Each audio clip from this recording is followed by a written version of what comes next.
सरोकार। नमस्कार, मैं हूं मुस्कान अजमानी और आप देख रहे हैं देश का लोकप्रिय और विश्वसनीय चैनल प्राइम टीवी। मिशन 2024 को लेकर सभी राजनीतिक पार्टियां अपने अपने चुनावी समीकरणों को साधने में जुट गई हैं। जी हां, लगातार 2024 के लोकसभा चुनाव को लेकर सभी पार्टियां जमीनी स्तर पर एक्टिव हो चुकी है।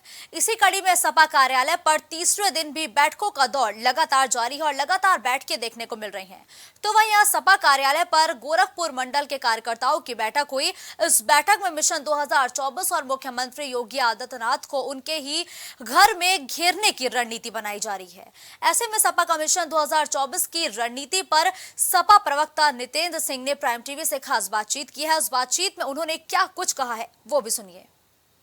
समाजवादी पार्टी के कार्यालय पर लगातार ताबड़तोड़ बैठकें जारी हैं। बैठकों का तीसरा दिन है। लोकसभा चुनाव की तैयारियां हो रही हैं। गोरखपुर मंडल के कार्यकर्ता पदाधिकारी इस बैठक में मौजूद हैं और इस मुद्दे पर हमारे साथ बातचीत करने के लिए समाजवादी पार्टी के प्रवक्ता नितेंद्र सिंह जी हैं। सर, बैठक लगातार जारी है। लोकसभा में 80 सीटों जीतने का प्रण आप लेके चल रहे हैं। क्या कुछ पूरी रणनीति 80 सीटों के लिए?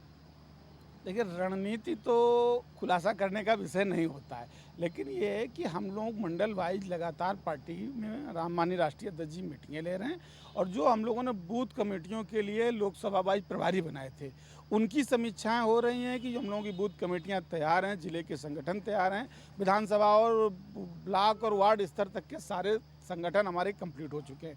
अब हमारे बूथ स्तर पर एक बूथ और 10 यूथ का जो होगा ना, उस स्तर की पूरी तैयारियां और उसकी समीक्षाएं हो रही हैं। और अब चूंकि जिस तरीके से देश और देश के हालात पैदा हो गए हैं और लगातार केरल के कर्नाटक की हार के बाद अब चूंकि उपचुनाव लगे मध्य प्रदेश का और छत्तीसगढ़ का भी और राजस्थान के भी विधानसभाओं के चुनाव होने, जिस तरीके की जो खबरें निकल करके आ रही हैं कि केंद्र की सरकार हताशा और निराशा में है कि मध्य प्रदेश और राजस्थान भी अगर वो हार जाएंगे तो बहुत खराब मैसेज होने वाला है और ये निश्चित है कि ये लोग हारने जा रहे हैं। इसकी वजह से लोग जैसी प्लानिंगें आ रही हैं कि जल्दी ही लोकसभा का चुनाव नवंबर तक कराए जा सकते हैं विधानसभाओं के साथ। इसकी वजह से हम लोग भी अपनी पूरी तैयारी अभी से मजबूती से करके चल रहे हैं। कभी भी लोकसभा का चुनाव घोषित हो और समाजवादी नौजवान अपने पूरे जोश और होश के साथ संगठन की मजबूत तैयारी के साथ हम लोग लोकसभा की तैयारी के लिए कमर कस चुके हैं और पूरी तैयारी के साथ इस बार जनता ने भी मन बना लिया है कि केंद्र से भारतीय जनता पार्टी और नरेंद्र मोदी की सरकार को हटाना है।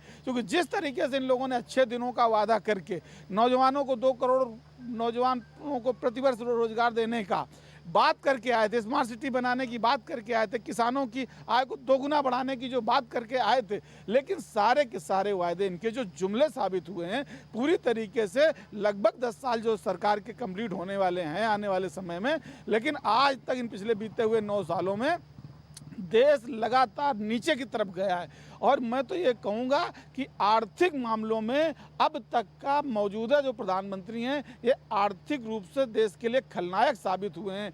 पिछले 67 सालों का अगर आपने हिसाब लगाया हो तो इस देश में मात्र 55 लाख करोड़ रुपए का कर्जा था, लेकिन पिछले 8 सालों में 2014 से 22 अगर देखा जाए तो 14 से 22 के बीच में 85 लाख करोड़ का कर्ज ऑफिशियली लिखा पढ़ी में हो चुका है। और इसके बाद अगर 22 के बाद आज इधर जो 24 तक के 2 साल का समय आएगा कितना होने जा रहा है, इसका चूंकि ऑफिशियली आंकड़ा नहीं दिया जा सकता है इसलिए उस पर नहीं कहूँगा, लेकिन 1 लाख करोड़ से ऊपर का लगातार कर्जा इस देश में हुआ है। देश की आर्थिक स्थिति पूरी तरीके से खराब हो चुकी है। लगातार 2-2 बार नोटबंदी करना, नोटबंदी आज तक व्यापारी परेशान है, तो किसान हो, नौजवान हो, छात्र हो, सब के सब परेशान है। खिलाड़ी लगातार देख रहे हैं कि किस तरीके से आज चार्जशीट जो है वो दायर कर गई है दिल्ली पुलिस के द्वारा। चार्जशीट दायर करने की बात की गई थी, चार्जशीट दायर की जा चुकी है। लगातार जो है वो दिल्ली पुलिस कार्रवाई करने की बात कर रही है। छापे भी पड़े हैं गोंडा और लखनऊ आवास से बृजभूषण शरण सिंह की। लेकिन ऐसा क्या रार जो है वो फंसता चला जा रहा है कि बृजभूषण शरण सिंह पर भाजपा कोई एक्शन लेने को तैयार नहीं है? देखिए, भारतीय जनता पार्टी घोषित रूप से वो गंगोत्री कही जाती है। भारतीय जनता पार्टी में कोई कितना बड़ा माफिया हो, कितना बड़ा भ्रष्टाचारी हो, बलात्कारी हो, दुर्दांत से दुर्दांत अपराधी हो, जो भगवा रंग का उनका गमछा डाल के भारतीय जनता पार्टी में शामिल हो जाता है, वो उनको सब के सब भक्त और सन्यासी नजर आते हैं। और यही कारण है कि देखिए, ये पहली घटना अभी नहीं है, ये तो कोर्ट ने स्वतः संज्ञान लेकर के कोर्ट के आदेश के बाद एफआईआर दर्ज की गई और उसके बाद अभी तक लगभग 2 महीने कंप्लीट होने जा रहे हैं। इसके पूर्व में खिलाड़ियों ने 6 माह पूर्व भी उन धरने पे बैठे थे। खेल मंत्री बाकायदा पब्लिक प्रोमेन पर आकर के उन्होंने बयान दिया था कि हम इसकी जांच कराएंगे और जांच कराने के बाद दोषी पर कार्रवाई की जाएगी, लेकिन पूर्व में भी कोई जांच नहीं हुई। लगातार इतना दबाव होने के बाद, कोर्ट के संज्ञान लेने के बावजूद, वहीं खिलाड़ी, आपने देखा कि इस देश का कितना बड़ा काला दिन हो गया कि जब एक नई संसद का उद्घाटन हो रहा था, देश में नई संसद का उद्घाटन था, उधर राष्ट्रपति जी को ना बुलाया जाना, उधर देश के नाम पर सोना लाने वाले, देश को मेडल दिलाने वाले वही हमारे पहलवान जंतर मंतर पर दिल्ली नई पार्लियामेंट के पास में प्रदर्शन पे बैठे, धरने पे बैठे, और वहीं वही जो अपराधी है, और इसमें तो जिस तरीके के अपराध का मामला है, इस तरीके का अपराध सुप्रीम कोर्ट ने स्वयं कहा है कि इसमें भुक्तभोगिनी का बयान पर्याप्त है, इसमें किसी साक्ष्य की आवश्यकता क्या है। जब हमारी महिला खिलाड़ी ये आरोप लगा रही है और वो उसके बावजूद एफआईआर होकर के विवेचना में इतना लंबा समय लग रहा है, इससे साफ जाहिर हो जाता है कि भारतीय जनता पार्टी के अंदर कोई ना तो नैतिकता है इस सरकार में, ना कोई संवेदनाएं। देश का कितने बड़े से बड़ा मजबूत व्यक्ति हो, कितना गरीब से गरीब व्यक्ति हो, वो भारतीय जनता पार्टी का कार्यकर्ता नहीं है तो उसके ऊपर किसी भी स्तर का जुल्म जाति हो सकती है, और जुल्म करने वाला अगर भारतीय जनता पार्टी से संबद्ध है उस पर कोई कार्रवाई नहीं की जाएगी। कार्रवाई आपने पहलवानों के समर्थन की बात कही, जंतर मंतर पर तमाम विपक्षी दलों के नेता पहुंचे थे। आपका गठबंधन रालोद के साथ है, जौन चौधरी वहाँ पहुंचे थे, प्रियंका गांधी पहुंची थी, तमाम ऐसे लोग, चाहे राकेश टिकैत की बात की जाए, लेकिन सपा राष्ट्रीय अध्यक्ष अखिलेश यादव जंतर मंतर पर नहीं पहुंचे थे और काफ़ी दिनों तक इस मामले पर कोई भी स्टैंड उन्होंने लिया नहीं था। अब आप काफ़ी दिनों बाद जो है इस पे खुलकर बोल रहे हैं, तो आखिर क्या वजह थी कि वहाँ आपके राष्ट्रीय अध्यक्ष नहीं पहुंचे और काफ़ी दिनों तक इस मामले पर चुप्पी साध रखी थी? देखिए, पहलवानों का जो धरना था वो व्यक्तिगत धरना था, उनकी अपनी मांगों को, कोई राजनीतिक धरना नहीं था। ना उन लोगों ने राजनीतिक पार्टियों से किसी भी तरीके के हस्तक्षेप या समर्थन की मांग की थी। बावजूद इसके समाजवादी पार्टी जहाँ भी जुल्म और जाति होगी, जहाँ भी शोषण और उत्पीड़न होगा, उसकी आवाज़ उठाती रही सदैव से। और इसके नाते माननीय राष्ट्रीय अध्यक्ष जी के अलावा हमारी पार्टी के जो भी जिम्मेदार लोग दिल्ली के थे वो गए थे, और मैं खुद भी व्यक्तिगत रूप से उस धरने में शामिल हुआ था और उनका समर्थन हम लोगों ने किया था। और हमारे कार्यकर्ता और जो लोग भी समाजवादी पार्टी की विचारधारा से जुड़े लोग हैं, जो दिल्ली और आसपास के क्षेत्रों में रहते हैं, वो और हमारे राष्ट्रीय अध्यक्ष जी ने भी कई बार इस बात को कहा कि जहाँ भी जुल्म और जाति होगी, जहाँ शोषण उत्पीड़न होगा, समाजवादी पार्टी और उसका एक एक कार्यकर्ता उस जुल्म और जाति के खिलाफ लड़ने के लिए सदैव सड़कों पर तत्पर रहे। पटना में एक बैठक होने वाली है विपक्षी दलों की 23 जून को है, जिसमें आमंत्रण जो है विशेष रूप से समाजवादी पार्टी को मिला हुआ है। बात की जाए तो इस पर चर्चा हो सकती है कि किस प्रकार से किन किन सीटों पर तैयारी की जानी चाहिए, सीटों को बंटवारे को लेकर भी फॉर्मूला डिस्कस हो सकता है। अरविंद केजरीवाल आए थे, आपके राष्ट्रीय अध्यक्ष से मिले थे, अध्यादेश के खिलाफ आपने समर्थन दिया और बाकायदा सारी पार्टियों को इनविटेशन दिया गया है, लेकिन बसपा और एआईएम को जो है वो नकार दिया गया है। यहाँ बसपा अकेले लड़ने की बात कर रही है, गांव चलो अभियान चला रही है, हर बूथ से 10 यूथ को जोड़ने की बात कर रही है। तो क्या आप बसपा को उत्तर प्रदेश में तवज्जो नहीं देते हैं? बिना बसपा के क्या आप एक बड़ा मंच तैयार कर पाएंगे केंद्र सरकार के खिलाफ, भाजपा के खिलाफ?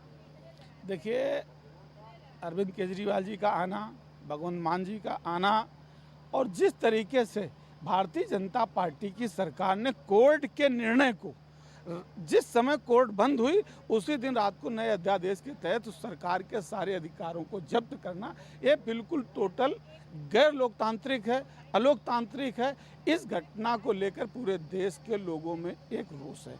निश्चित रूप से सारे राजनीतिक दल जो संविधान पर विश्वास करते हैं, जो संविधान पर आस्था रखते हैं, जो लोकतंत्र पर आस्था रखते हैं, वो इस घटना का विरोध करेंगे। और उसके लिए दोनों मुख्यमंत्री पंजाब के और दिल्ली के आए। हम लोग समाजवादी होने के नाते हमारे आदरणीय राष्ट्रीय अध्यक्ष जी ने उसका समर्थन करने का वादा किया है, और निश्चित रूप से सदन में इस समर्थन के खिलाफ हम लोग मतदान करेंगे, उसका विरोध करेंगे। पटना में निश्चित रूप से जो देश का एक माहौल बन रहा है, देश के माहौल में जिस तरीके से अभी मैंने पूर्व में बताया कि पूरे देश में जो नरेंद्र मोदी जी की सरकार आई थी, उन्होंने जो वायदे किए थे, इनके सारे वायदे सिर्फ और सिर्फ जुमले साबित हुए। लगातार इन्होंने देश को गुमराह करने का काम किया। तो आज पूरे देश में एक माहौल है कि भारतीय जनता पार्टी और नरेंद्र मोदी जी को हटाना है। इसके लिए जो रणनीति बनाई जाएगी उसके लिए सारे विपक्षी दल के नेता मिलकर के तैयार हो जाए। रही बात बहुजन समाज पार्टी की, बहुजन समाज पार्टी कभी भी भारतीय जनता पार्टी के खिलाफ संघर्ष नहीं करती है। आप लगातार देखिए, कोई भी उपचुनाव नहीं लड़ते हैं, चाहे विधान परिषद के प्रत्याशियों का मामला हो, वो भी वहाँ पे चुनाव लड़ाते। और बहन मायावती जी इस समय सिर्फ एक महारानी की तरीके अपने किले में बंद होकर के वहाँ से सिर्फ ट्वीट कर देती हैं, वो कहीं सड़कों में नहीं जा रही। और आज उनका जो कैडर था, जो अम्बेडकरवादी लोग थे, जो लोहियावादी लोग हैं, वो एक मंच पर आ चुके हैं नीचे, और अम्बेडकरवादी लोहियावादी लोग मिल करके भारतीय जनता पार्टी का मुकाबला करेंगे। बहन जी को सारे लोग पहचान गए कि वो सिर्फ कमरे में बैठ करके एक स्क्रिप्टेड, जो भारतीय जनता पार्टी की स्क्रिप्टेड स्पीच होती है, सिर्फ वो बोलती हैं। ऐसा कहा जा रहा है कि कयास लगाया जा रहा है कि कांग्रेस और बसपा इस आम चुनाव में एक हो सकते हैं, उत्तर प्रदेश से लेके और भी जहां भी विधानसभा के चुनाव होने वाले हैं। तो अगर कांग्रेस बसपा एक होती है तो क्या मायने बदलेंगे लोकसभा चुनाव में, और खासकर उत्तर प्रदेश में क्या माहौल पड़ेगा? देखिए, ये इस पर कोई भी टिप्पणी करना बहुत जल्दबाजी होगी। अभी तो कांग्रेस और बसपा, देखिए उनके राष्ट्रीय अध्यक्ष जी स्वयं खड़गे जी, जो स्वयं दलित समाज से हैं, और वो मायावती को साथ लेकर के कोई गठबंधन बनाएंगे, इसकी तो अभी कोई संभावना नहीं है। और जैसा कि अभी हम लोगों को चर्चा आ रही कि वो स्वयं उत्तर प्रदेश से लोकसभा का चुनाव लड़ने आ रहे हैं, शायद रायबरेली वो लोकसभा के प्रत्याशी होंगे। तो इन स्थितियों में बहुजन समाज पार्टी के साथ उनका गठबंधन सिर्फ एक कोरी कल्पना हो सकती है। अभी इस पर कोई भी टिप्पणी करना बहुत जल्दबाजी होगी। बहुत बहुत धन्यवाद।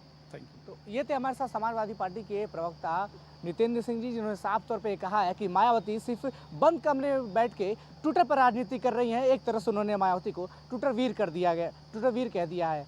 आने वाले चुनाव में समाजवादी पार्टी ज़्यादा से ज़्यादा सीटें हासिल करेगी और भारतीय जनता पार्टी को केंद्र सरकार से उखाड़ने में अहम हिस्सेदारी निभाएगी।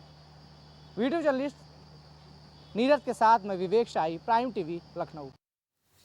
तो देखिए, 2024 के लोकसभा चुनाव को लेकर सपा की ताबड़तोड़ बैठकों का दौर जारी, और लगातार समाजवादी पार्टी अब ज्यादा से ज्यादा लोगों के बीच पहुंचने की पूरी एक प्लानिंग तैयार कर चुकी है। और 2024 के चुनाव का रोड मैप अब तैयार हो चुका है। किस तरीके से प्रचार किया जाएगा, किस तरीके से जनता के बीच पहुंचा जाएगा, इसकी पूरी तैयारियां अब हो चुकी हैं। इस खास पेशकश में फिलहाल के लिए बस इतना ही। देश और दुनिया की तमाम बड़ी खबरों के लिए आप देखते रहिए प्राइम टीवी। कुछ भाव पुष्प। आप देख रहे हैं प्राइम टीवी, सच साहस सरोकार।